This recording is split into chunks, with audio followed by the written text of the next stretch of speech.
Good morning friends.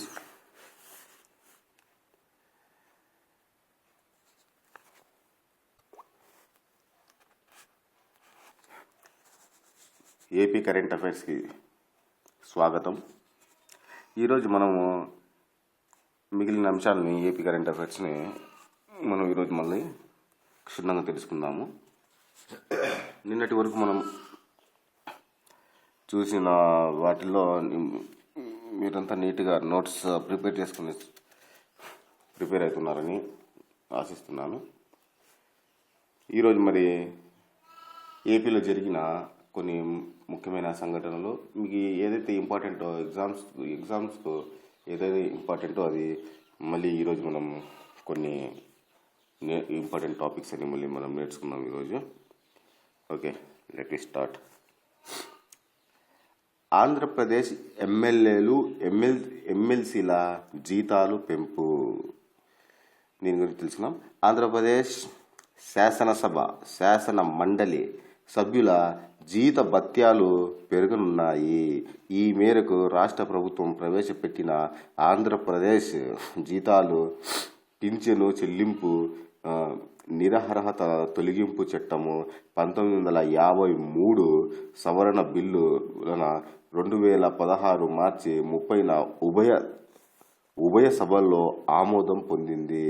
ప్రస్తుతం ప్రతి సభ్యుడికి, ఇది చాలా ఇంపార్టెంట్ మా క్వశ్చన్స్, ప్రస్తుతం ప్రతి సభ్యుడికి 12,000 వేతనం నియోజకవర్గ భత్వం కింద నెలకు 83,000 కలిసి 95,000 చెల్లిస్తున్నారు. తాజా బిల్లులో నెల వేతనాన్ని పెంచలేదు. నియోజకవర్గ భత్యాన్ని 1.13 లక్షలకు పెంచారు.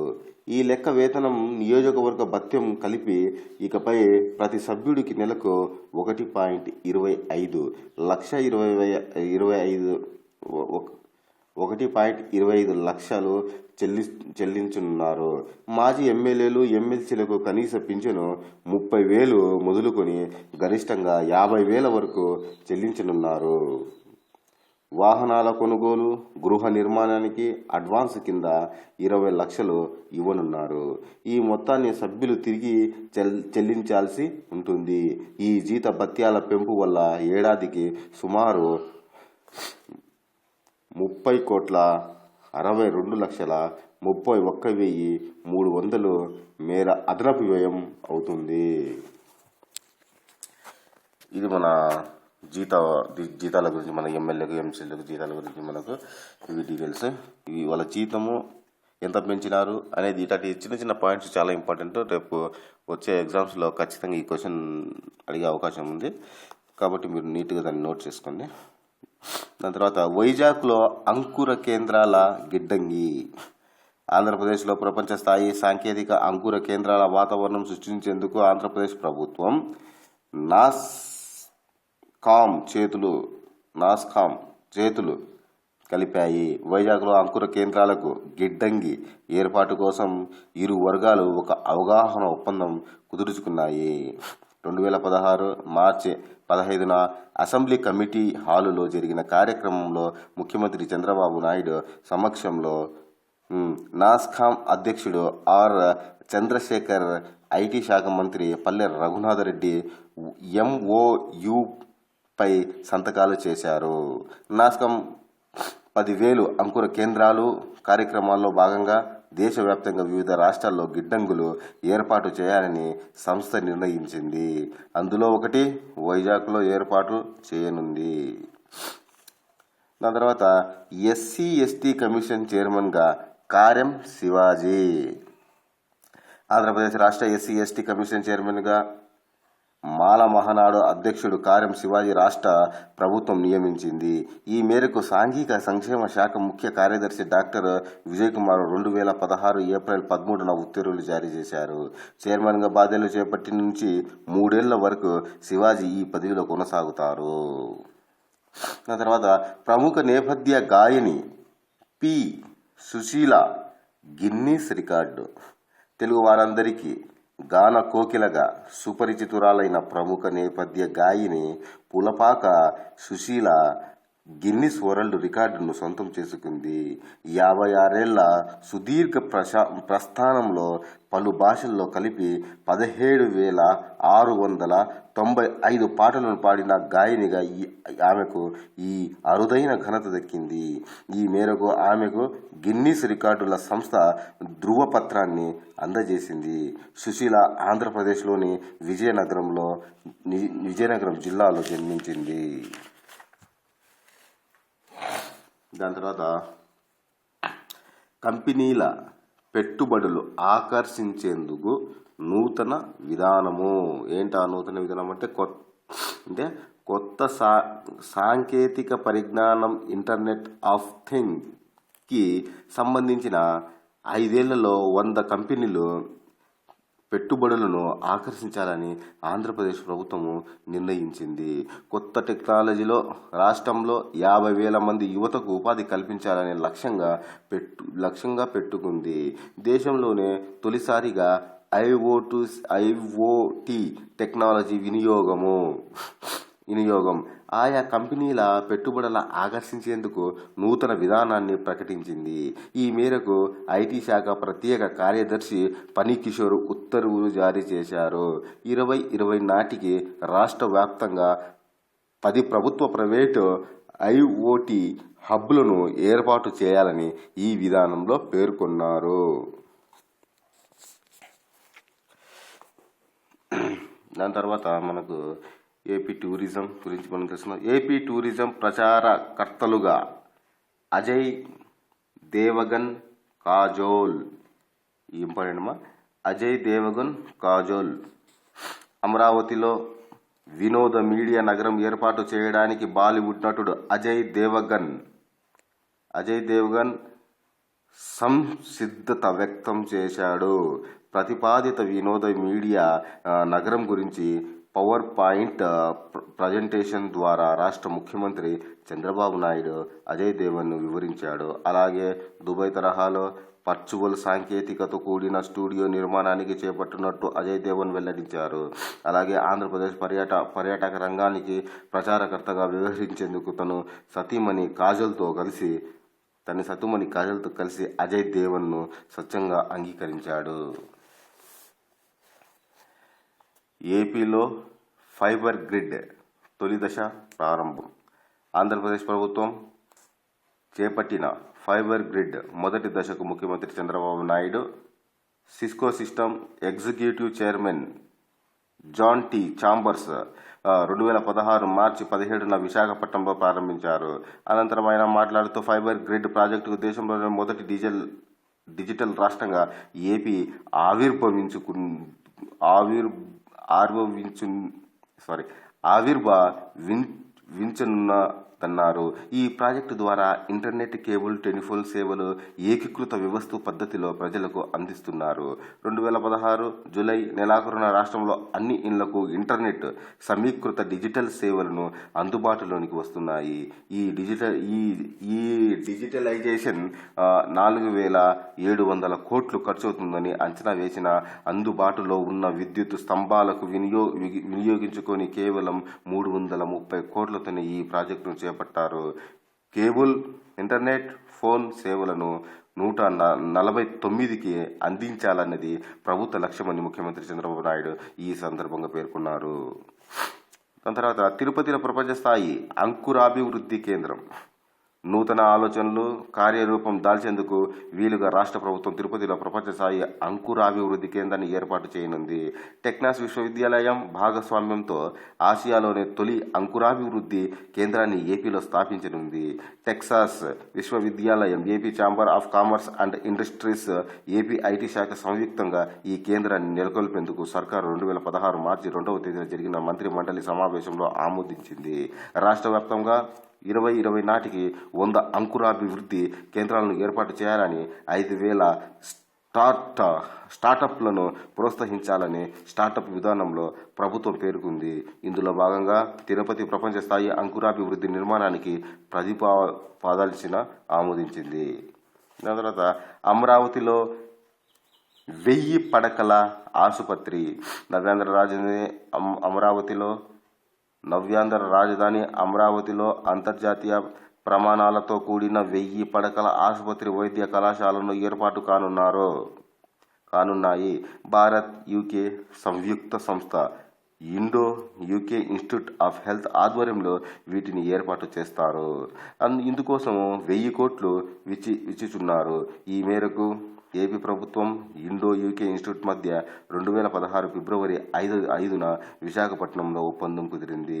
ప్రధాని నరేంద్ర మోదీ బ్రిటన్లో పర్యటించినప్పుడు దేశంలో ఇండో యూకే సంస్థ ఆధ్వర్యంలో సుమారు 13.555 కోట్లతో 11 ఆసుపత్రుల ఏర్పాటుకు ఒప్పందం కుదిరింది.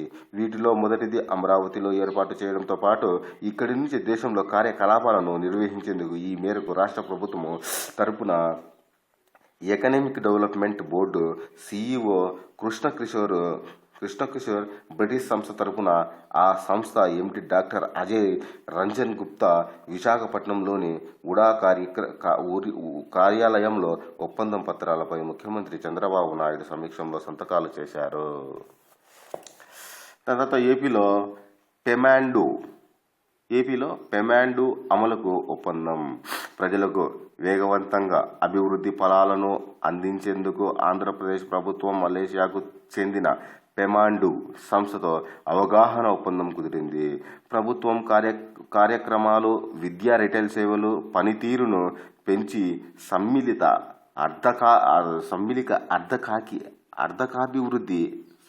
ఆర్థికాభివృద్ధి సాధించడానికి మలేషియా ప్రధానమంత్రి నేతృత్వంలో అమలు చేస్తున్న పెమాండు విభాగాన్ని దేశంలో ఆచరణలో పెట్టడానికి నెల రోజుల క్రితం నీతి ఆయోగ్ మలేషియాతో అవగాహన ఒప్పందం కుదుర్చుకుంది.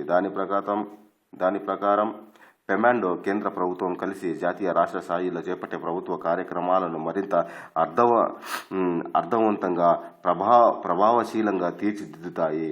అందులో భాగంగా ఆంధ్రప్రదేశ్ ప్రణాళిక శాఖ ప్రత్యేక కార్యదర్శి సంజయ్ గుప్తా, పెమాండు డైరెక్టర్ రవీంద్రన్ దేవగుణలు ముఖ్యమంత్రి చంద్రబాబు నాయుడు, పెమాండు సిఇఓ ఇండ్రిస్ జలా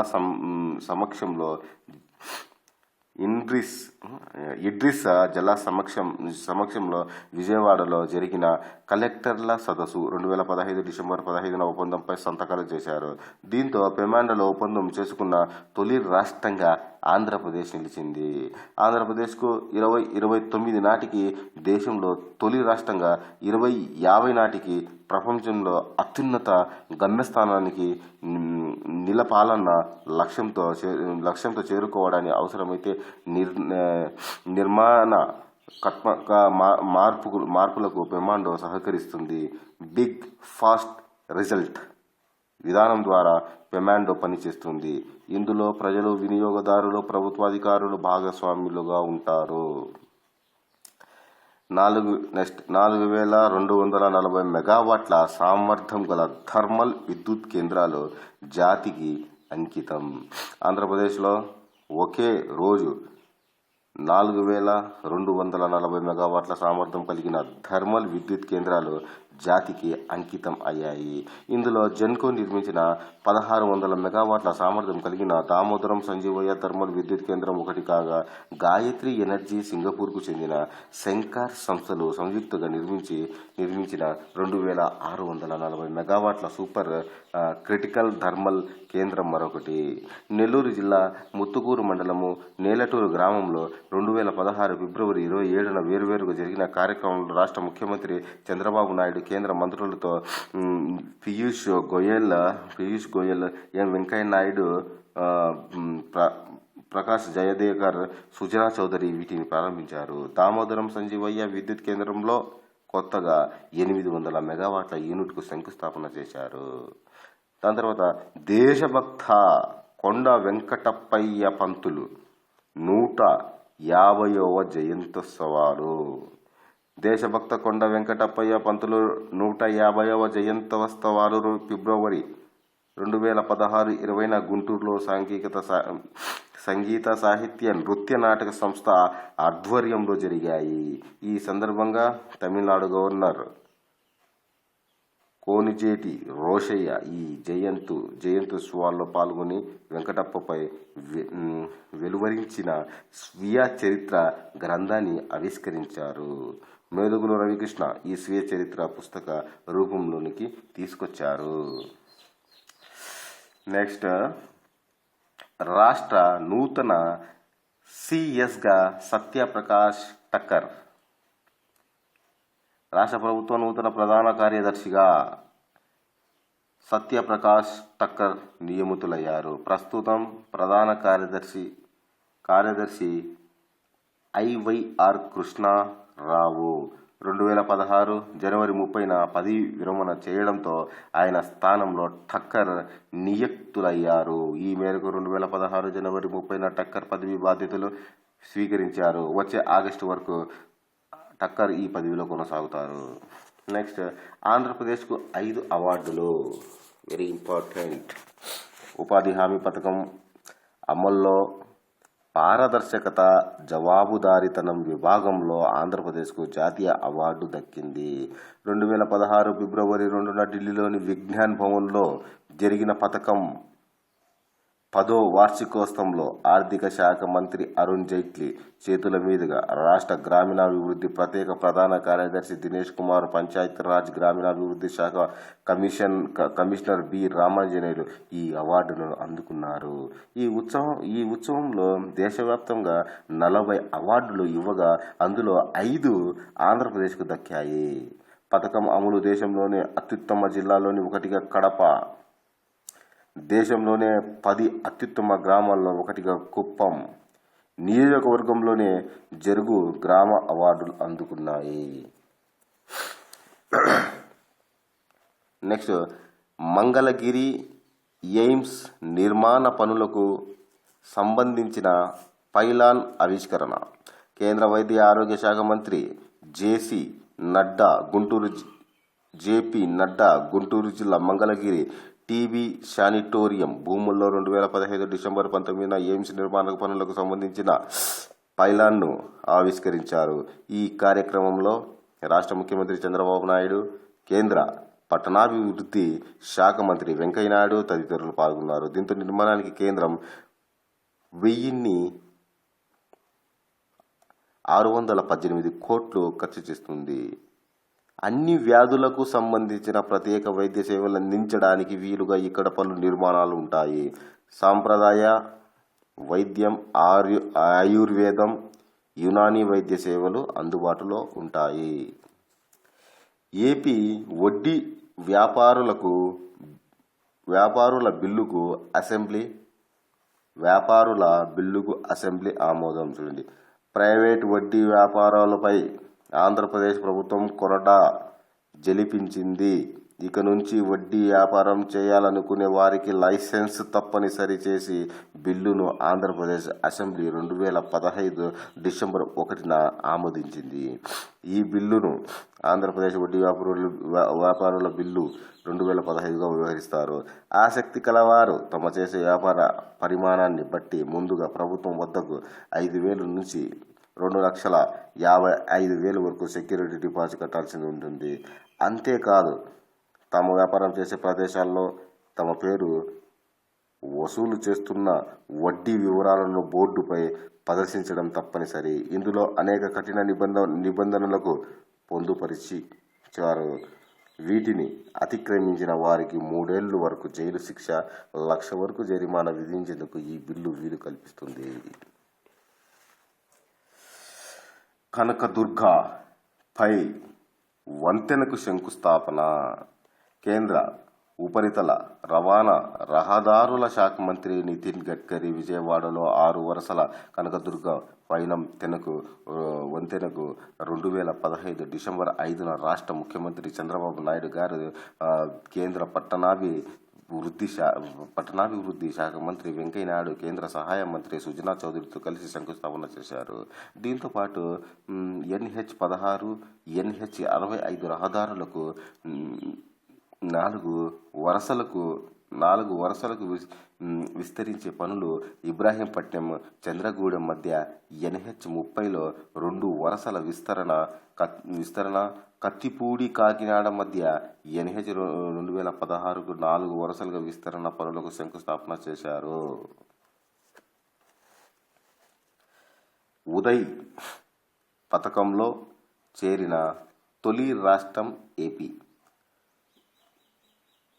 ఉజ్వల్ డిస్కమ్ హామీ యోజన, దట్ మీన్స్ ఉదయ్ పథకం. ఉజ్వల్ డిస్కమ్ హామీ యోజన పథకంలో ఆంధ్రప్రదేశ్ చేరింది. దీంతో దేశవ్యాప్తంగా రుణభారంతో ఉసూరంటున్న విద్యుత్ పంపిణీ సంస్థల పునరుజ్జీవానికి కేంద్రం ఉద్దేశించిన ఈ పథకంలో చేరిన తొలి రాష్ట్రం ఆంధ్రప్రదేశ్ అయ్యింది. తోటపల్లి బ్యారేజీకి సర్దార్ గౌతు లచ్చన్న పేరు. విజయనగరం జిల్లాలోని తోటపల్లి రిజర్వాయర్కు స్వాతంత్ర సమరయోధుడు సర్దార్ గౌతు లచ్చన్న పేరును చేర్చాలని రాష్ట్ర ప్రభుత్వం నిర్ణయించింది. రిజర్వాయర్ పేరును సర్దార్ గౌతు లచ్చన్న తోటపల్లి బ్యారేజ్ ప్రాజెక్టుగా మారింది. ఈ మేరకు నీటిపారుదల శాఖ ముఖ్య కార్యదర్శి అతిధ్వనాథ్ దాస్ 2015 డిసెంబర్ 11న ఉత్తర్వులు జారీ చేశారు.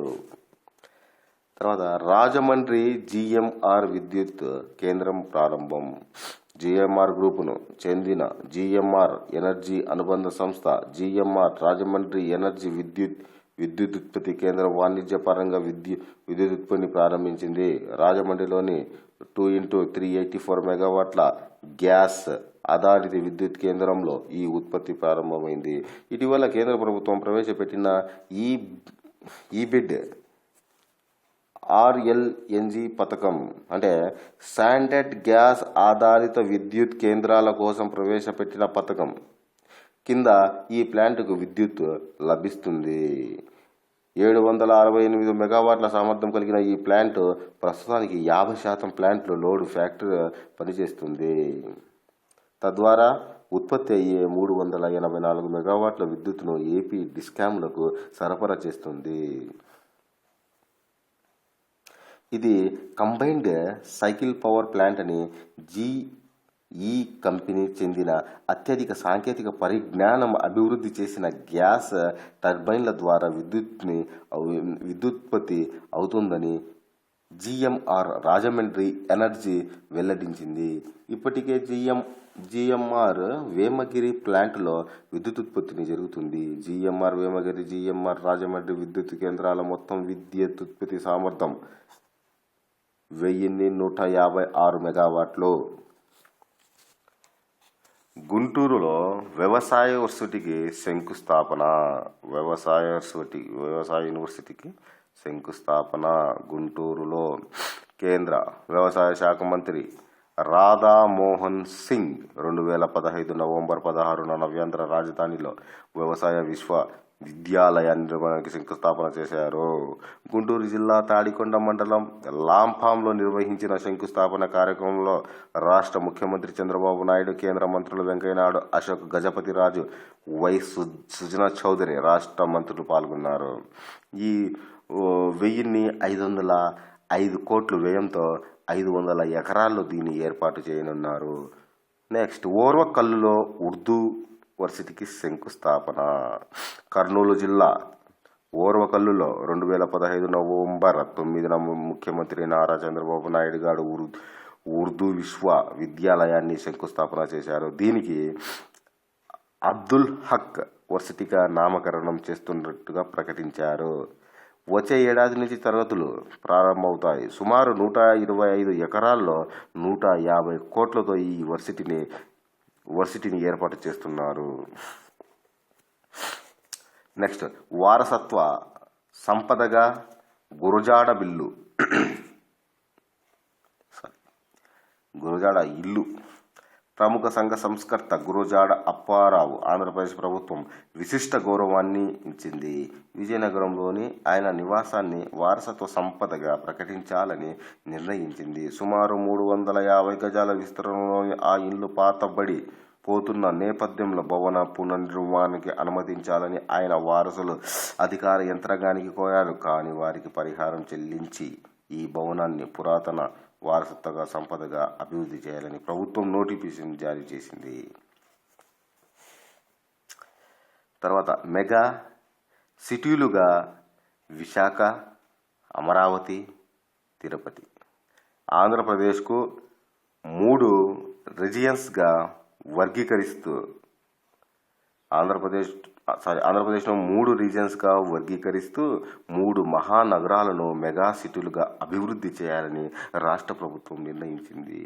ఇందులో భాగంగా శ్రీకాకుళం, విజయనగరం, తూర్పుగోదావరి జిల్లాలకు కలిపి విశాఖపట్నం మెగాసిటీగా, పశ్చిమ గోదావరి, కృష్ణా, గుంటూరు, ప్రకాశం జిల్లాలకు కలిపి అమరావతి మెగాసిటీగా, కర్నూలు, అనంతపురం, కడప, నెల్లూరుకు చిత్తూరు జిల్లాకు కలిపి తిరుపతి మెగాసిటీగా అభివృద్ధి చేయాలని నిర్ణయించారు.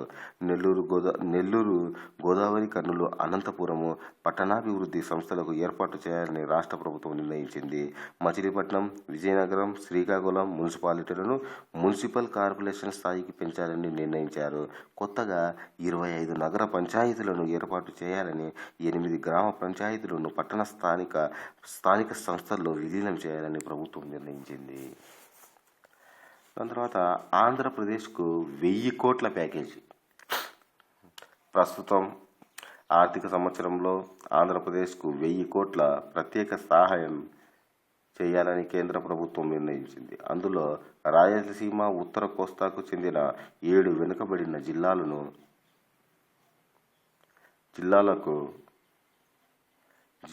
50 కోట్ల చొప్పున 350 కోట్లు సాయం అందిస్తుంది. ఇంకా 350 కోట్లు నూతన రాజధాని అమరావతి కోసము, 300 కోట్లు పోలవరం ప్రాజెక్టు నిర్మాణానికి సహాయంగా కేంద్రం అందిస్తుంది. వెనుకబడిన జిల్లాలకు నూతన రాజధాని నిర్మాణానికి సాయం కొనసాగిస్తున్న కేంద్రం ప్రకటించింది. రాజ్ భవన్, హైకోర్టు, సచివాలయం, అసెంబ్లీ, శాసన మండలి తదితర వ్యవస్థలకు భవనాల ఇతర మౌలిక సదుపాయాలకు నిర్మించడానికి అవసరమైన సాయం చేస్తున్నట్టుగా కేంద్రం వెల్లడించింది. ఇందులో భాగంగానే తాజాగా 1000 కోట్ల రూపాయలు ఇస్తున్నట్లుగా పేర్కొంది. అమరావతి ప్రధాన కేంద్రంగా కేంబ్రిడ్జ్ వర్సిటీ శాఖ. ఆంధ్రప్రదేశ్ రాజధాని అమరావతి ప్రధాన కేంద్రంగా చేసుకుని తన కార్యకలాపాలను విస్తరించాలని ప్రపంచ ప్రఖ్యాతిగాంచిన కేంబ్రిడ్జ్ యూనివర్సిటీ నిర్ణయించింది. ఈ మేరకు కేంబ్రిడ్జ్ విశ్వవిద్యాలయం ఆంధ్రప్రదేశ్ ప్రభుత్వంలో ఒక అవగాహన ఒప్పందం కుదుర్చుకుంది. ఈ ఒప్పందం మేరకు విద్యా పరిశోధన అన్వేషణ అంశాలపై కేంబ్రిడ్జ్ విశ్వవిద్యాలయం వివిధ పథకాలను అమలు చేస్తుంది. అమరావతిలో కేంద్రం నిర్వహణ కోసం ఒక ప్రత్యేక విభాగాన్ని యూనివర్సిటీ ఏర్పాటు చేసింది. నెక్స్ట్, ఆంధ్రప్రదేశ్లో ఈ గవర్నెన్స్.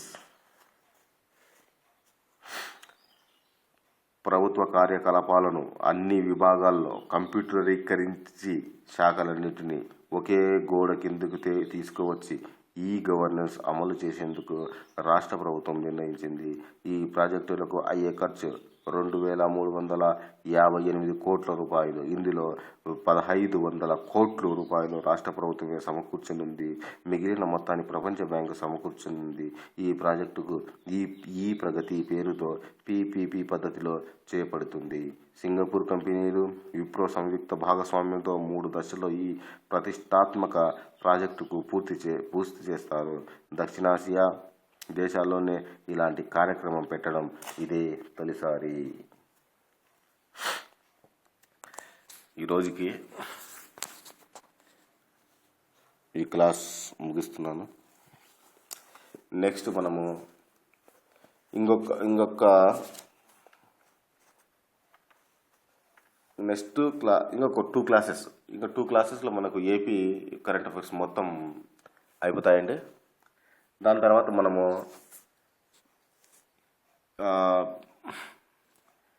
మనము నెక్స్ట్ మన సైన్స్ అండ్ టెక్నాలజీ కానీ, స్పోర్ట్స్ కానీ,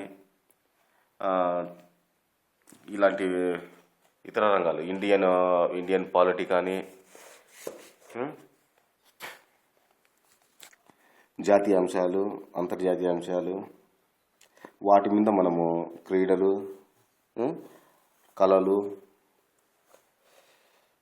రాజకీయ, ఆర్థిక, సామాజిక ఇవన్నీ మనం వాటి మీద కరెంట్ అఫైర్స్ ఒక్కొక్క టాపిక్ మీద ఇప్పుడు మనం ప్రస్తుతం ఓన్లీ ఏపీకి సంబంధించిన కరెంట్ అఫైర్స్ మాత్రమే మనము చూసుకుంటున్నాము. ఈ ఏపీకి సంబంధించినవి 10 క్లాసుల దాకా అయినాయి.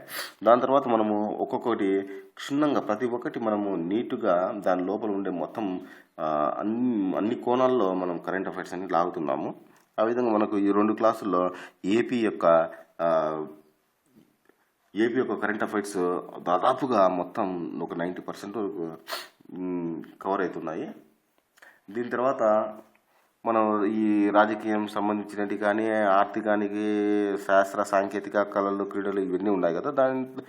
దాంట్లో ప్రతి ఒక్కొక్క టాపిక్లో మనం ఒక్కొక్క టాపిక్లో డీటెయిల్గా వెళ్ళి కరెంట్ అఫైర్స్ అన్ని మనము ఒక వేలో చదువుకుంటూ వస్తే మన కరెంట్ అఫైర్స్ అనే ఈ చాప్టర్ ఈ యొక్క సిలబస్ ఈజీగా మనం కవర్ చేసుకోవచ్చు. ఓకే అండి, బాయ్.